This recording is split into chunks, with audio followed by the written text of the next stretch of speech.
Good evening. Welcome to the John F. Kennedy Center for the Performing Arts, and welcome to the Millennium Stage. The Millennium Stage is the Kennedy Center's free performance series featuring theater, music, dance, and so much more 365 days a year. These performances are made possible by a generous donation from Target. If you are ever unable to visit us in person, please do visit us online at kennedy-center.org, where you will find the night's performance broadcast to you live in the privacy and comfort of your own home. If you also ever wish to view past performances, please also visit us on our website, where you will find thousands of carefully archived past performances for your viewing pleasure at your fingertips. Tonight's performance features VTDance, Vincent E. Thomas in Shadows. Without further ado, please sit back and look around you and enjoy Shadows.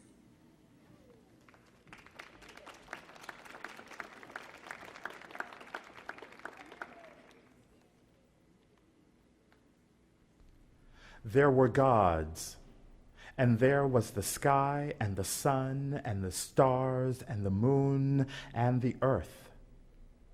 And this was good.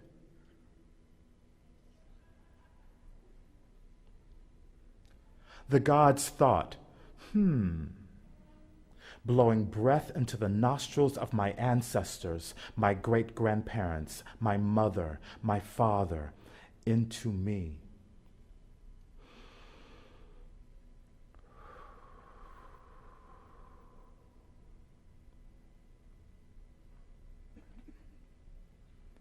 My head, my heart, my lungs, my brain, my eyes, my face, color, sexuality, precious, divine, beautiful, complete. This is good.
In Oscar Wilde's The Fisherman and His Soul, the fisherman was determined to part ways with his soul as a condition placed upon him by a mermaid whom he loved.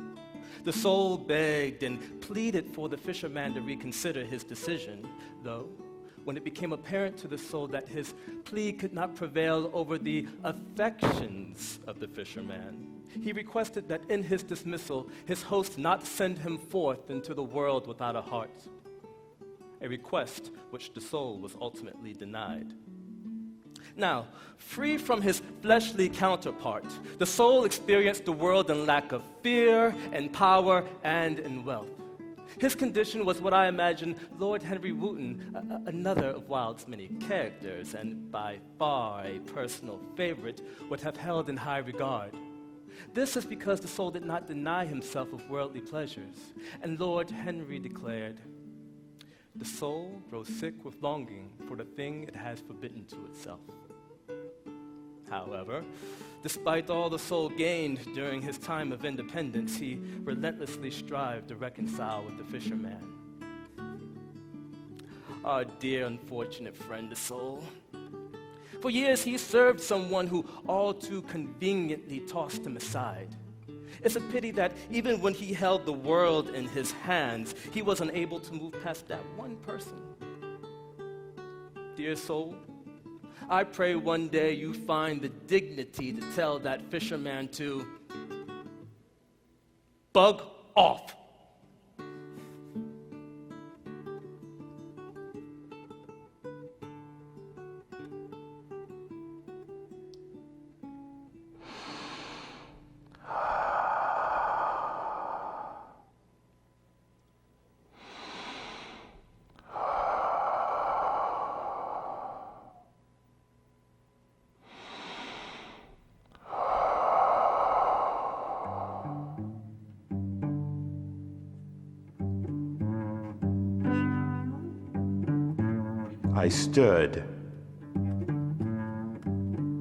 I stood in the shadow. I stood in the shadow of God,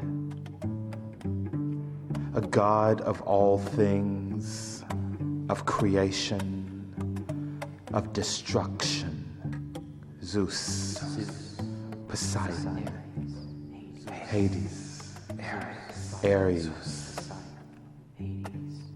a God of ability, possibility, antiquity, tranquility, Apollo, Hermes, Hephaestus, Hermes, Zeus. A God who sees all things, hears all things, smells, tastes, and touches all things. Yeah, a God who knows. I understood in those shadows faith, humility, empathy, strength, love, loyalty, curiosity, fear.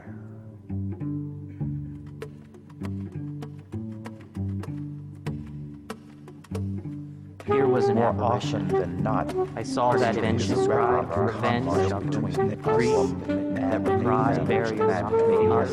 I see self-righteousness as we don't have to restrict ourselves how bad we don't have that confidence. We are one together, that hard-hearted and talented people always confident. Are irreconcilable with ours.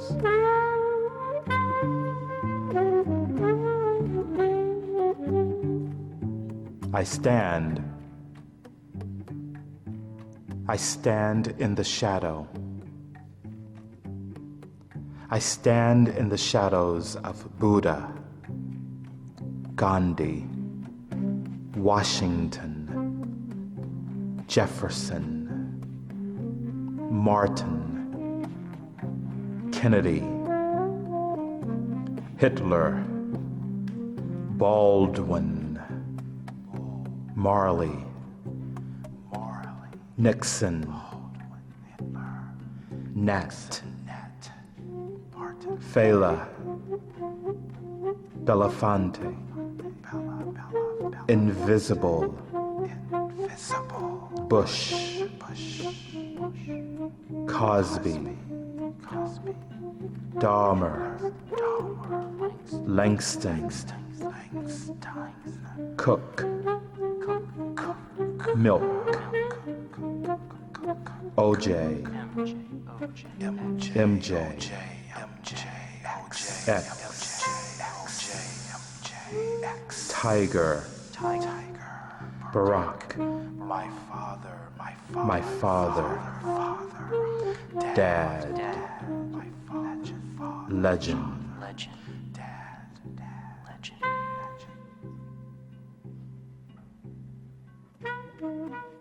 I understand that if I don't stand for something, I fall.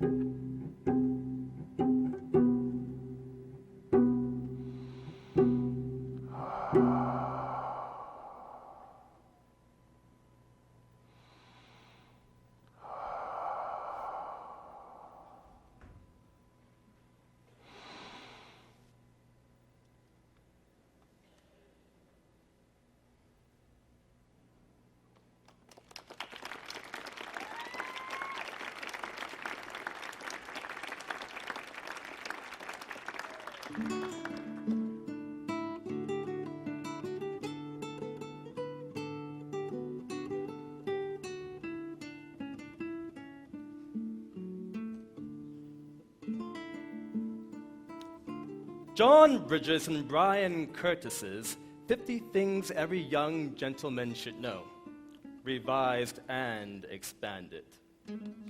Chapter 22, Winning Well. You do say, good game to the other team or person you are competing against. You don't say, loser, or sorry you played such a lame game, or anything else that will make your competitor feel bad. You do say thank you when someone compliments your skill. You don't say, oh, I could have done better, or I was holding back, or anything other than thanks. A gentleman knows that being a good winner also means having good sportsmanship. As a child, I insisted time and time again that I had absolutely no interest in playing sports. Father, however, consistently pressured me to do so until I was ultimately forced to join a soccer team. In hindsight, I suspect this was his attempt to prevent his son from developing into an eventual butt pirate. However, it does not make much sense to me to place your possible homosexual male child among a group of other very physically active and very sweaty boys who endearingly smack one another's bottoms as a means to ensure one's heterosexual orientation. You know, the irony of it all is that I was never very skilled at sports that require one to play with balls.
风流人物。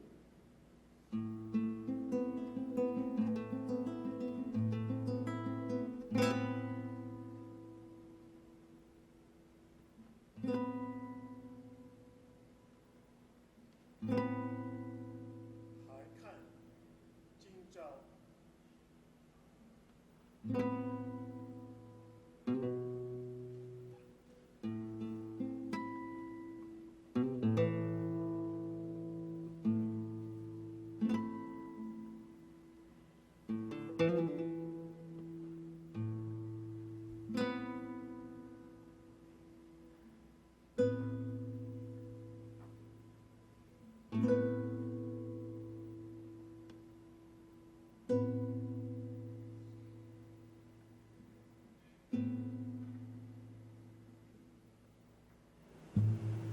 My son, these are some of my wishes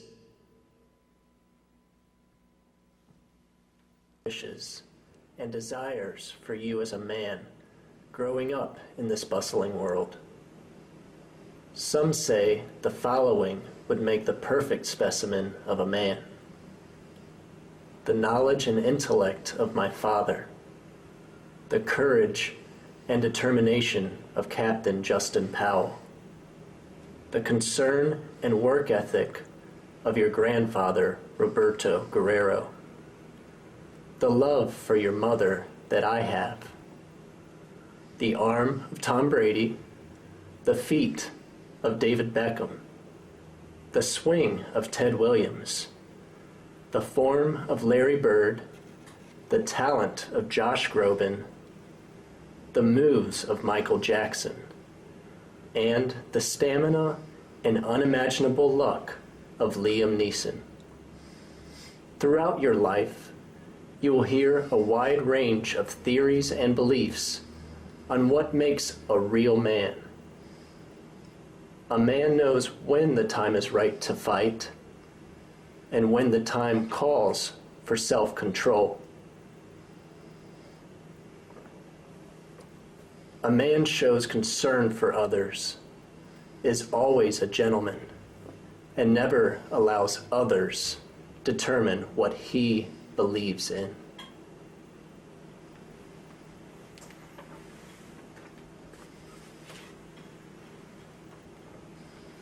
A man enjoys life. Carpe diem. Start a standing ovation. Sing out loud. Try new things. Play an instrument. Be honest in love. Set extraordinary goals for yourself. Make a speech. Take pictures. Volunteer when no hands are raised. Stand up for what is right, even when it is not popular. Never stop learning and push yourself to always do better. Never go through life wondering, what if?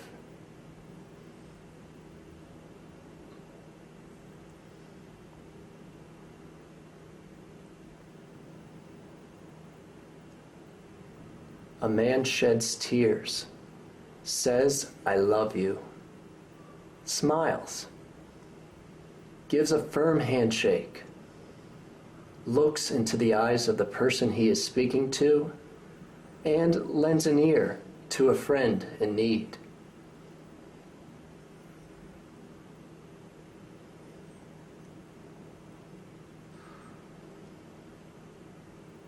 Even closer.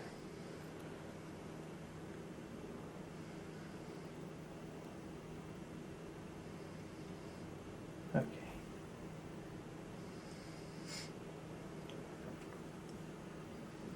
If constructive criticism is given, do not be quick to lash out. See if there is any truth you can apply to your life. Live within your means.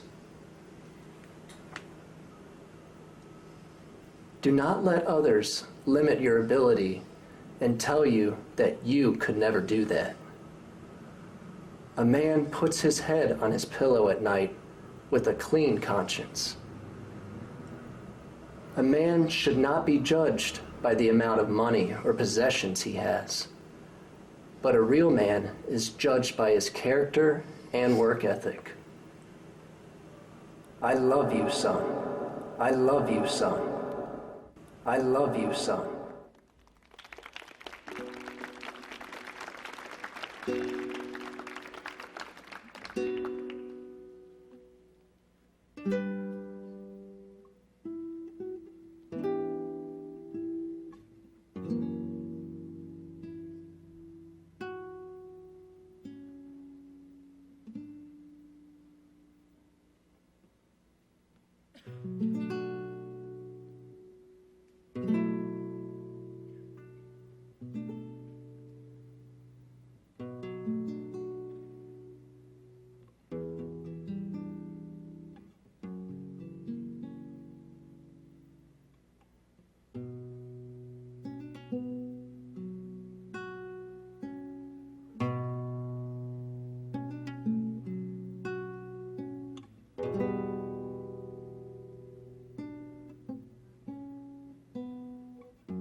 you ain't showing my shoulder? Brother, start to the back, man up.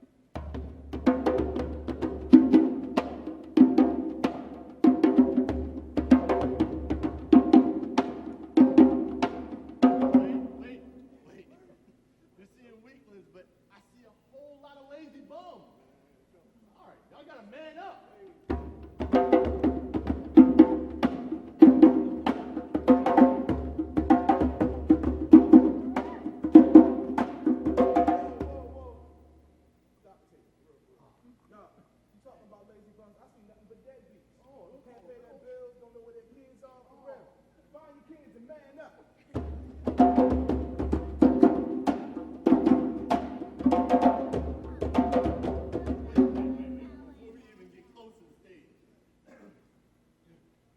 Public service announcement brought to you by the Man Up Company. If you're weak, lazy, a deadbeat, or here is a new one for you, mighty home, all you need to man up. Come on.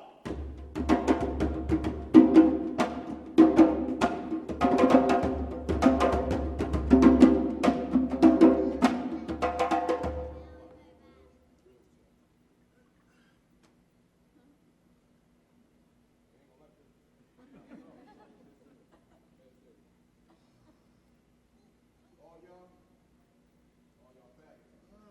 Single one, y'all back. Man up.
a former American professional boxer, considered one of the greatest of all time.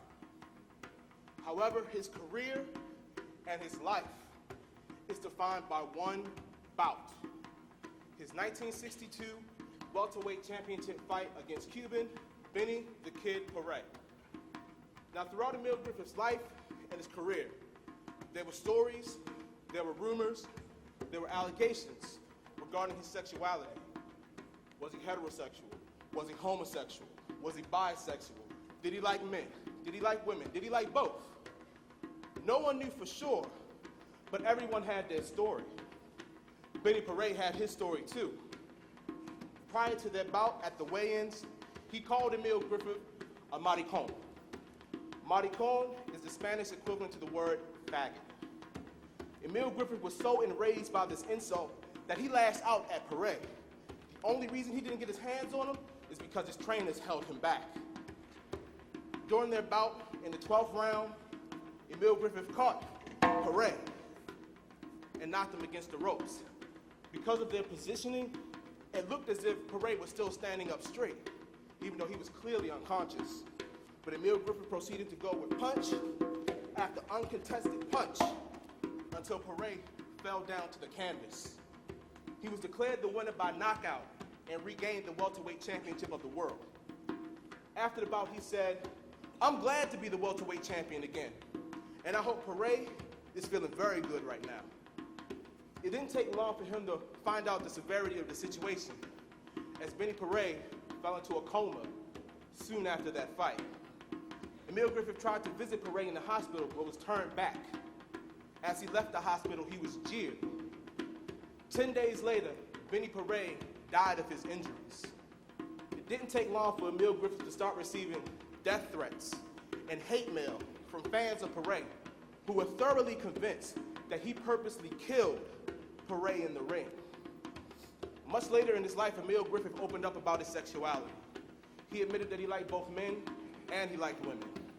He also admitted that since that night, he had nightmares. He had difficulty sleeping because he was haunted by what happened between he and Benny Paret in that boxing ring.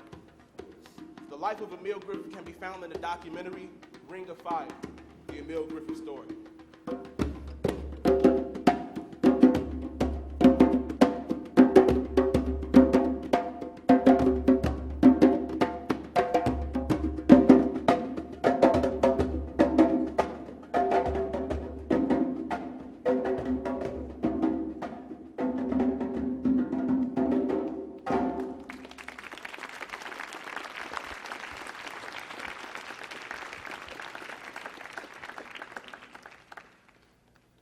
So we come now to the challenge part of this evening's performance. Just as our drum challenge each other about masculinity and the identity and the definitions of such, we're going to invite you to participate for the next 4 minutes in wrestling and talking about this idea of masculinity challenged. Part of the work that you see here this evening was inspired by Table Talks, a chance for small groups to come together and discuss a topic, such as the identity and definition of masculinity. So I'd like to invite the hosts now to stand up in your sections. And for the next 4 minutes, we invite you, the audience, to tackle this question of, when was the time your masculinity was challenged? Or you challenged someone else's masculinity? So for the next 4 minutes, share in your small groups. Your hosts will collect your thoughts, and then we'll go on with the rest of this evening's performance. Thank you.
So ladies and gentlemen, we thank you for participating in this small sample of our table talk. And as your hosts are bringing your ideas forward to inform the next couple of sections, I invite you to turn your attention to our next piece in the performance.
Masculinity. Meanings we derive from our interactions with ourselves, each other, and our world. Constantly changing throughout time as a result of cultural constructs and the importance we place on messages. It's historically shifting. It's the foundation of our modern definition of power, strength, and control, shaped by our fathers, our adult male figures, and during our formative years. As Malcolm X once said, and Martin Luther King, the ultimate measure of a man is not where he stands at times of moments of comfort and convenience, but where he stands in times of challenge and controversy. We challenge our friends, we challenge our family, we challenge authority. We challenge to solidify our place in the world. We challenge to dispel myths and to hide our truth. We challenge when we hate, we challenge when we love. We challenge out of ignorance and shadows, and sometimes in the full light of day. But the next time your masculinity is challenged, or you challenge someone else's masculinity, how will you embrace and frame that moment and reclaim that power to make it your own?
I'm excited. I'm finally making moves as an adult, okay? And this was a long time coming for me because I'm old. I know you can't tell, but I'm old. You can't tell because black don't crack, okay? But I'm old, okay? You can't tell, but I'm 65, okay? I am. And I'm excited because I'm finally making moves as an adult. I just moved out of my mama's house, so I'm excited about that. No, don't clap. Don't do that. Don't clap, okay? Because I live with my sister now. And, baby steps, okay? And it's really hard because my uncle, he just moved in the house with us, and he just got out of jail, so, he thinks he's a Muslim now. And, but, he's not. He be sneaking, eating the pork chop sandwiches and all that type of stuff, so please. But he hates gay people, right? And it's hard for me because I'm gay, right? I can't even do simple stuff around him like make a glass of Kool-Aid. He has my Kool-Aid. He has it because he thinks the Kool-Aid is making me sweet, that type of stuff. That's the type of stuff I'm talking about right there. He messes with my friends. I bring them over all the time, because one of my best friends, she's a lesbian.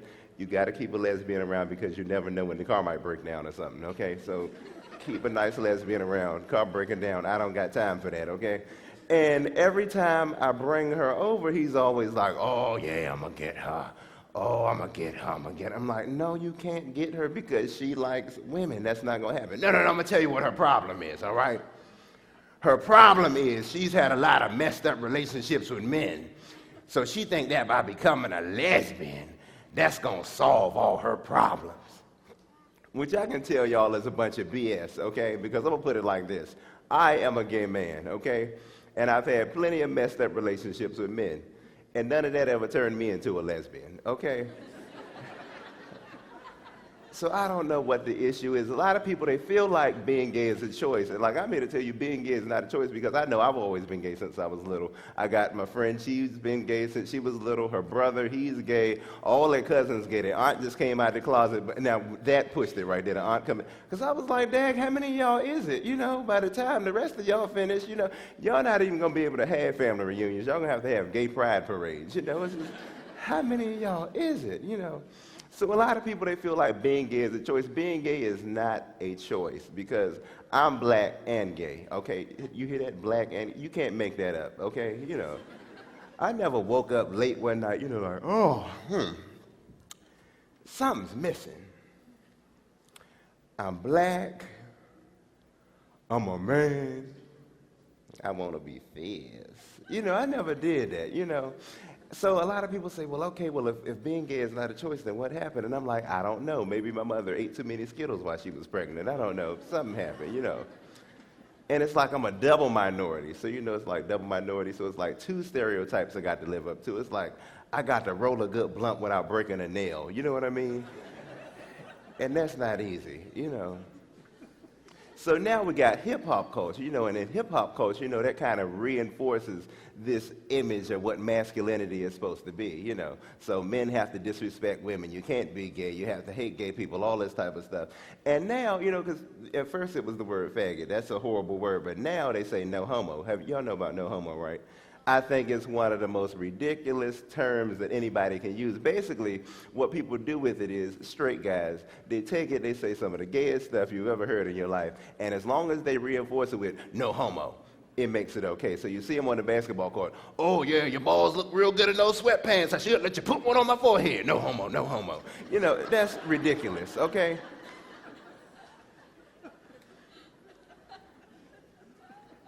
The church, you know, the church, the politicians, and recently Barack Obama came out in support of gay marriage, which I think is great because now I can go find me a man and have my dream wedding in Popeyes, okay? I'm excited about that. But, you know, a lot of these people, their reasonings for it is ridiculous, you know, because you hear a lot of them. I was looking at the news, and this pastor got on, he was like, no, those gays, they don't deserve to get married. That type of stuff is going to destroy the earth. I look at the news and I see these men in sundresses. And I'm like, really? Sundresses, really? That's the whole thing? Gay pride parades and sundresses, really? Because I don't know about y'all, okay? But maybe this is just me.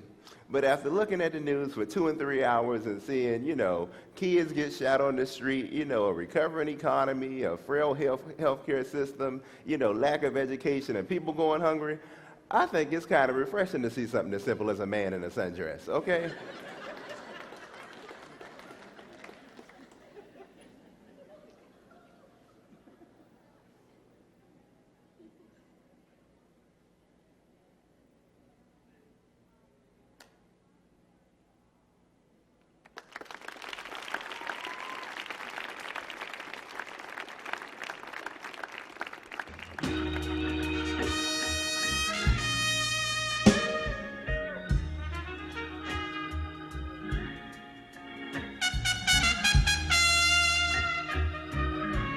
From Augusta, Georgia.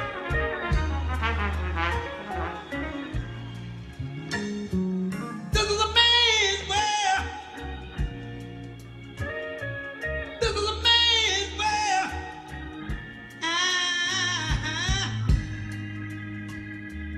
But it wouldn't be nothing, nothing, nothing, nothing.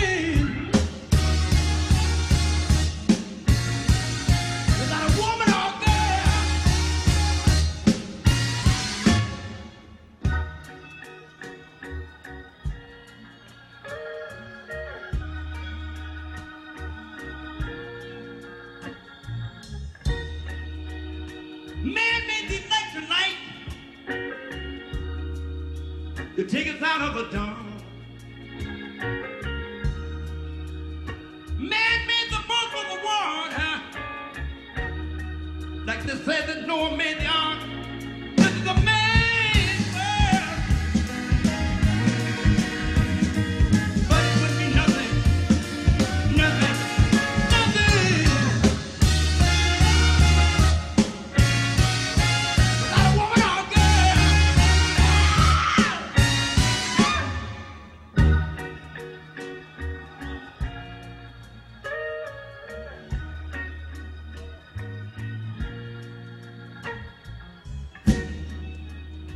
Man thinks about a little bit of baby girl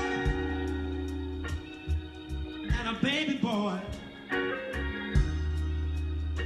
Man make them happy because man make them toy. But after man make everything he can, do you know that man makes money? The root of all evil, the buy of every woman and every man. This is a man's world. But it would be nothing, nothing, nothing without a woman or a girl. Yeah!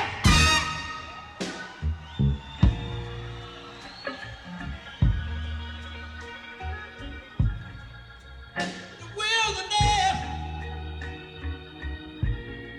You understand what I'm talking about? With Asia, Nicaragua, all the things going wrong, not loving your fellow man. I want to say, you out. And bitterness.